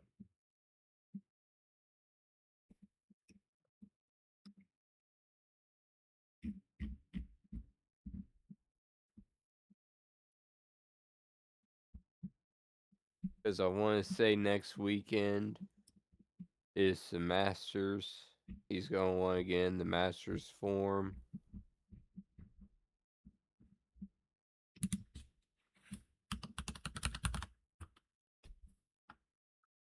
You know what's crazy? He isn't even playing this weekend. Motherfucker. Well, let me look through here real quick.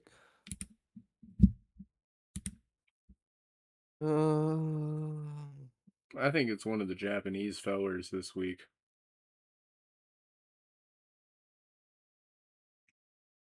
Yeah, take Siwoo Kim.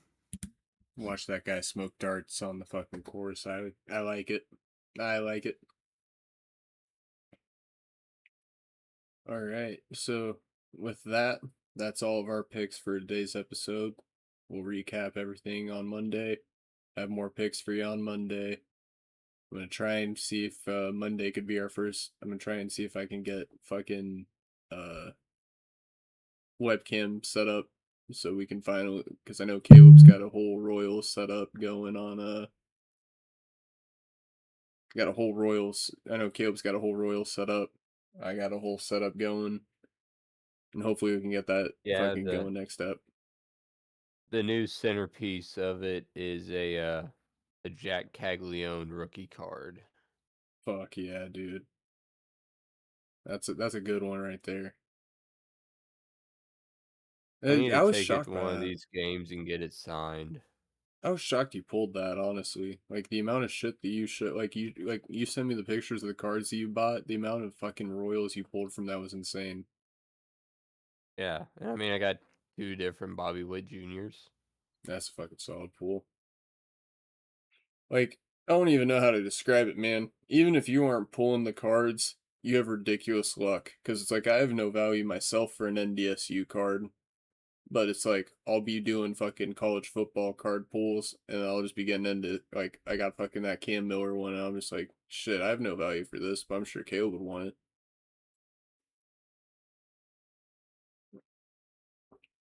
You just got that luck when it comes to fucking trading cards. Yeah. I don't know. I need to start doing more of it. You'll enjoy it there whenever you go to Kaufman. They got whole ass sections of the shops like dedicated to sports cards. Fuck yeah. Like all sorts of different packs and everything. Like there's even a spot where you can buy autographed cards at the That stadium. I fuck with that heavy. Kind of like how you can buy like signed jerseys and shit. Yeah, you can do that too. A signed game worn jersey for Jac Caglianone is $1,000. So prepare Phew! yourself for that. Fucking crazy. That's a lot of money. But Yeah. yeah, fucking gonna be worth it to go to these games though, I will say that. Oh yeah. Yeah, we'll catch you guys later. We both got work in the morning and we'll hit you on Monday with an episode and we'll be back in the routine of things, hitting normal episodes as we had been. Sorry for the inconvenience again, and we hope you have a great night. We've follow on Spotify. I know a lot of people forget that that's a thing you can do. Make sure to save all of our episodes. Listen in any amount that you're able to bring yourself to. It's worth it, and we appreciate everything. And yeah, we'll catch you on the flip side. Peace out. Yep. We'll see y'all next time.